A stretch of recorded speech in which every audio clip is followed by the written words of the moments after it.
La historia detrás de la creación de Israel. El 14 de mayo de 1948, David Ben-Gurión proclamó la independencia de Israel.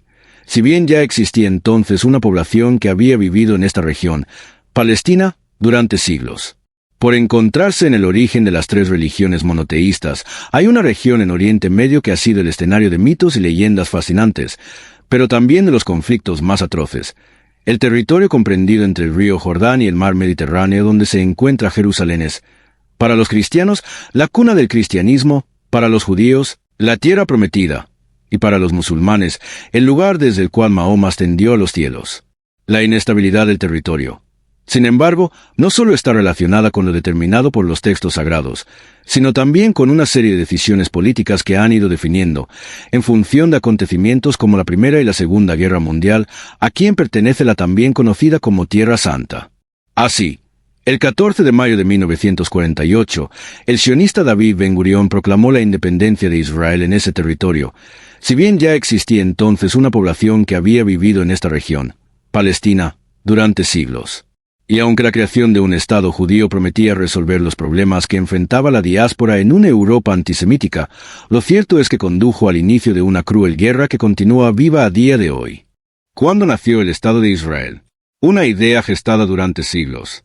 Aunque el anhelo sionista se cumplió pocos años después del final de la Segunda Guerra Mundial, la idea de establecer un territorio donde los judíos pudiesen vivir y practicar su religión libremente comenzó a incubarse siglos atrás.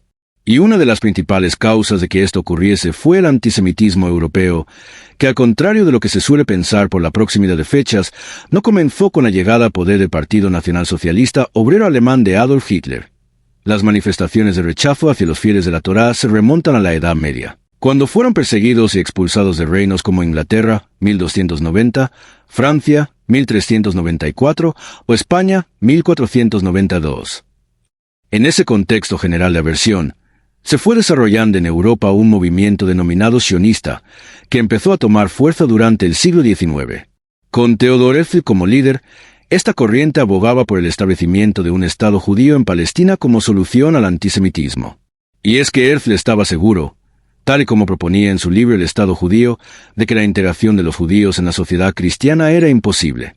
Pero, ¿por qué a Palestina? Aunque se barajaron distintas opciones, entre ellas algunos puntos de América del Sur, como la Guyana, la elección de esta región de Oriente Medio tiene que ver con el Antiguo Testamento, que indica que es la tierra prometida por Dios al primer patriarca, Abraham, y a sus descendientes. Yo soy Jehová, el Dios de Abraham, tu padre, y el Dios de Isaac. La tierra en que estás acostado te la daré a ti y a tu descendencia. Tras fracasar en el intento de convencer a varios gobernantes sobre la necesidad de apoyar su idea, Herzl redirigió sus esfuerzos hacia los judíos de a pie. Para hacerlo, estableció contacto con sionistas de otros países y comenzó a propagar sus convicciones a través del periódico Die Welt. Mientras expandía el movimiento sionista, el auge del antisemitismo en el este de Europa, principalmente en la Rusia zarista, Ucrania y Polonia, provocó las dos primeras aliot, plural de aliyá, o migraciones judías hacia Palestina, entre 1881 y 1903, y entre 1904 y 1914. ¿Cómo nació Israel? De Theodor Herzl a la Resolución 181. Los pogromos a la población judía en Europa continuaron, a su vez que lo hicieron las migraciones hacia Palestina. Entonces la región formaba parte del Imperio Otomano. Pero tras la Primera Guerra Mundial, los territorios otomanos fueron repartidos entre las potencias vencedoras del conflicto. Así, en 1922, la Liga de Naciones oficializó el mandato británico sobre Palestina, apelando a la Declaración Balfour, por la cual el gobierno británico había anunciado durante la guerra su apoyo a la causa abanderada por los sionistas. El gobierno de Su Majestad contempla favorablemente el establecimiento en Palestina de un hogar nacional para el pueblo judío, expone el texto escrito en 1917 por Arthur Balfour, entonces ministro de Exteriores británico. La declaración, que no tenía en cuenta a los árabes que habitaban Palestina, dio impulso al movimiento sionista y a la emigración judía a Palestina. En 1933, la llegada de los nazis al gobierno alemán favoreció la quinta y más masiva aliyá, que hizo aumentar la tensión entre los árabes palestinos y los refugiados judíos. Con esto, se instaló entre la población palestina un sentimiento nacionalista que alcanzó su apogeo durante la Gran Revuelta Árabe, la cual se extendió desde 1936 hasta 1939. Al conflicto entre árabes y judíos en Palestina y a la presión de las organizaciones sionistas sobre Gran Bretaña para que facilitase la creación de un Estado judío se le sumó la entrada en escena de una recién fundada Organización de las Naciones Unidas, que tras la Segunda Guerra Mundial, con el antecedente del Holocausto y la posición de Estados Unidos y la Unión Soviética favorable a la creación de un Estado judío en Palestina, propuso en 1947 la solución de los dos estados, posteriormente conocida como Resolución 181, la cual optó por dividir Palestina en dos estados, uno árabe y otro judío, con un régimen internacional especial para Jerusalén. En 1948, Israel declaró su independencia.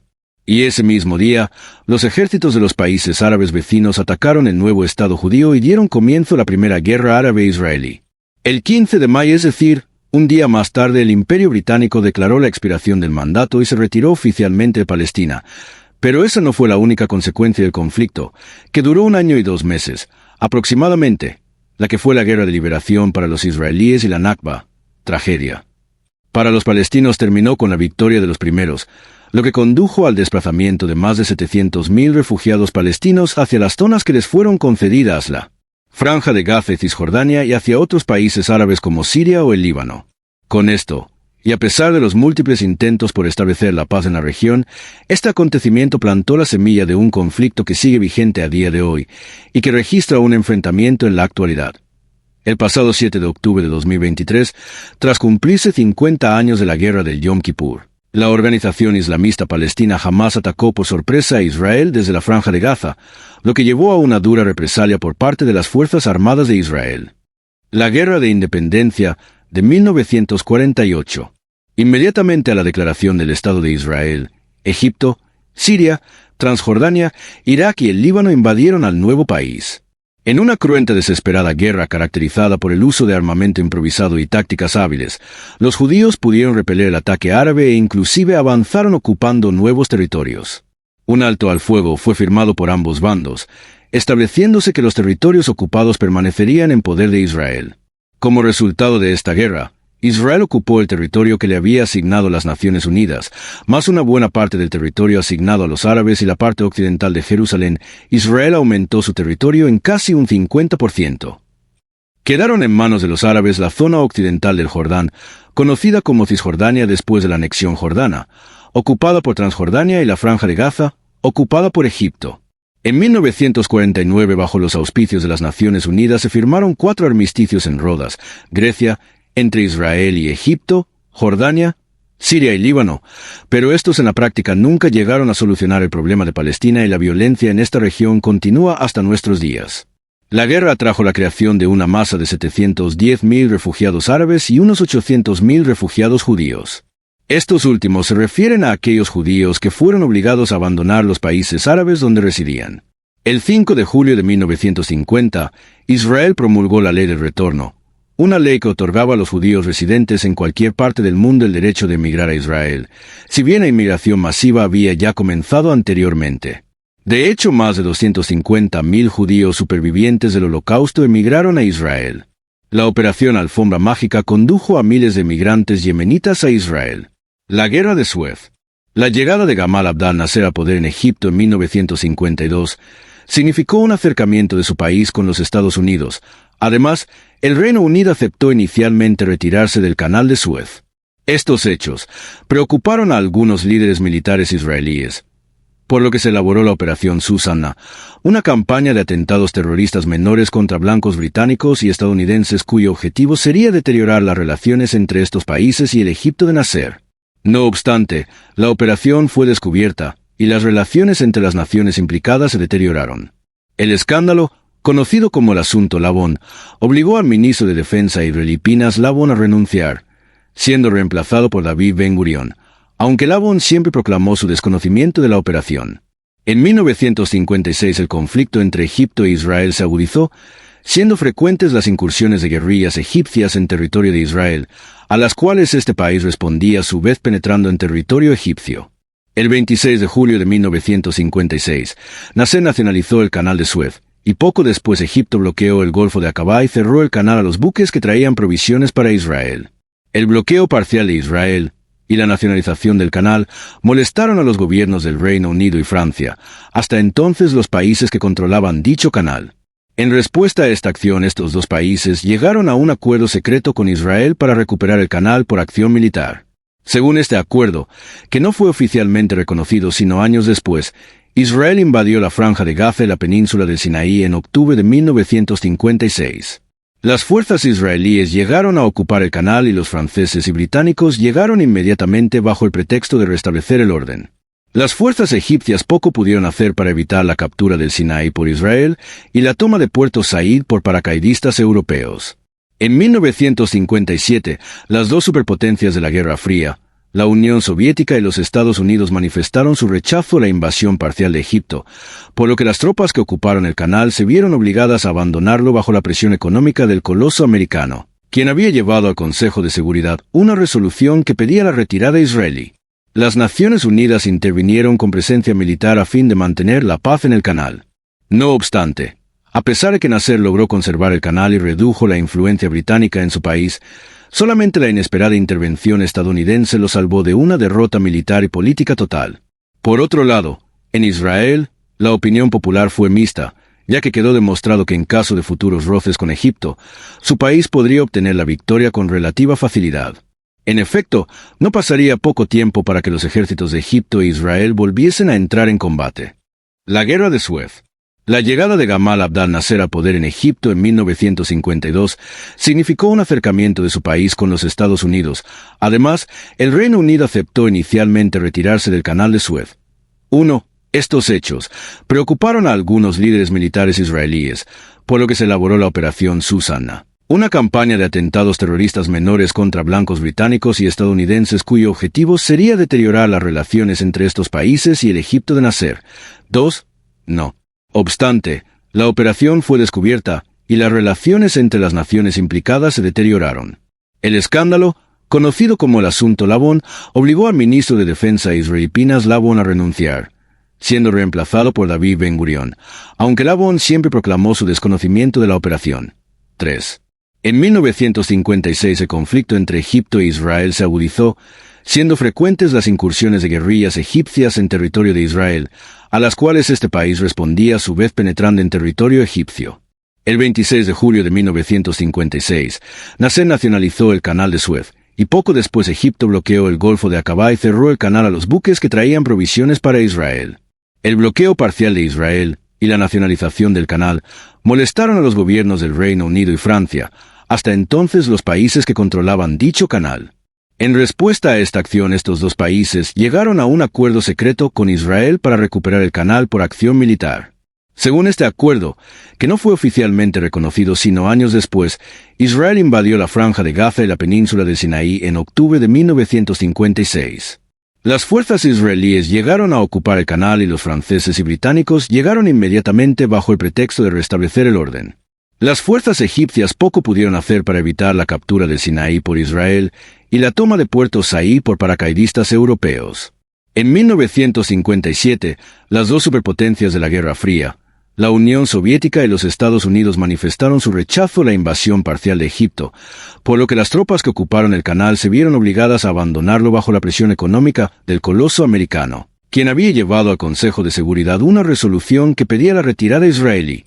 Las Naciones Unidas intervinieron con presencia militar a fin de mantener la paz en el canal. No obstante, a pesar de que Nasser logró conservar el canal y redujo la influencia británica en su país, solamente la inesperada intervención estadounidense lo salvó de una derrota militar y política total. Por otro lado, en Israel, la opinión popular fue mixta, ya que quedó demostrado que en caso de futuros roces con Egipto, su país podría obtener la victoria con relativa facilidad. En efecto, no pasaría poco tiempo para que los ejércitos de Egipto e Israel volviesen a entrar en combate. La Guerra de los 6 días. En junio de 1967, Nasser pidió la retirada de las fuerzas de las Naciones Unidas mientras acumulaban tropas en las fronteras. El 5 de junio de ese año, la Fuerza Aérea Israelí lanzó un ataque contra las fuerzas de Egipto, la cual quedó prácticamente aniquilada. En ese mismo día también neutralizó las fuerzas aéreas de Siria y Jordania. En violentos ataques, el ejército israelí derrotó a Egipto, Jordania y Siria en una guerra que duró solo 6 días. El 11 de junio se acordó un cese al fuego bajo los auspicios de las Naciones Unidas. Tras esta guerra, Israel ganó el control de la península de Sinaí, la franja de Gaza y los altos de Golán, así como la región occidental del río Jordán, incluyendo el este de Jerusalén. El 22 de noviembre de 1967, el Consejo de Seguridad de las Naciones Unidas adoptó una resolución denominada Fórmula de Territorio a Cambio de Paz, la cual promovía el establecimiento de una paz duradera entre las naciones en conflicto. Bajo este plan, Israel se retiraría de las zonas ocupadas en 1967 a cambio del compromiso por parte de los países árabes de finalizar el estado de guerra contra Israel. La propuesta no fue aceptada por las partes en conflicto. Durante enero de 1969 y junio de 1970 se llevó a cabo una guerra de desgaste en la cual la aviación israelí atacaba el territorio egipcio en respuesta al continuo bombardeo de las posiciones israelíes cercanas al Canal de Suez. En 1970, los Estados Unidos trataron de negociar un acuerdo para la apertura del Canal de Suez, lo cual no se llegó a lograr. El proceso de paz con Egipto. En noviembre de 1977, el presidente egipcio, Anwar el-Sadat, rompió con 30 años de hostilidades visitando Jerusalén tras la invitación que le hiciera el primer ministro israelí Menachem Begin. Durante la visita de 2 días, que incluyó un discurso ante el Congreso de Israel, la Knesset, el líder egipcio creó un nuevo clima psicológico en el Medio Oriente, cuando la paz entre Egipto e Israel se vislumbró como una posibilidad real. Sadat reconoció el derecho a existir del Estado de Israel, estableciendo las bases para negociaciones directas entre ambos países.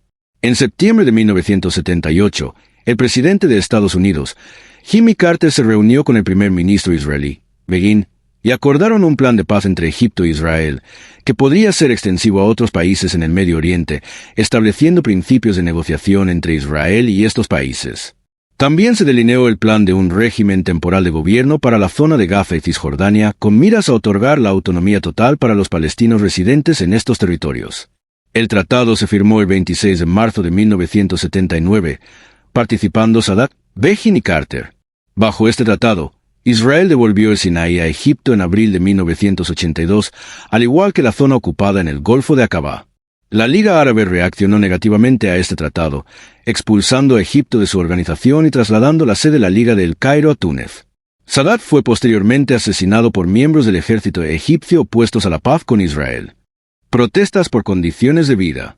Desde el 14 de julio de 2011 ha ocurrido una serie de protestas por mejoras a las condiciones de vivienda y reforma socioeconómica en Israel.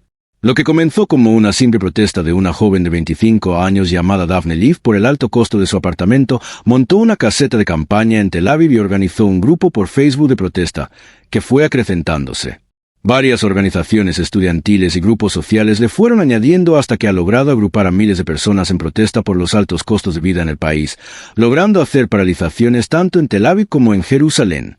Las protestas del 7 de agosto alcanzaron las 400.000 personas. El gobierno ha buscado varias alternativas para mitigar la situación, mientras que los manifestantes demandan por legislaciones para igualar la oportunidad al acceso de vivienda, trabajo, asistencia social, entre otros. Algunos dan de alternativa los asentamientos que pertenecían a terrenos palestinos, pero muchos manifestantes entienden que no es una alternativa, ya que la seguridad está en riesgo y otros no creen en quitarle tierras a otros seres humanos. Varios funcionarios, artistas, entre otros han apoyado las manifestaciones, las más pacíficas en el mundo al menos en los últimos 8 meses. Un comité de 22 personas compuesto por economistas, académicos y funcionarios del gobierno le fue propuesto el 9 de agosto al primer ministro para mitigar la situación. En la actualidad, Israel es una democracia representativa con un sistema parlamentario y sufragio universal. El primer ministro actúa como jefe de gobierno y la Knesset como cuerpo legislativo.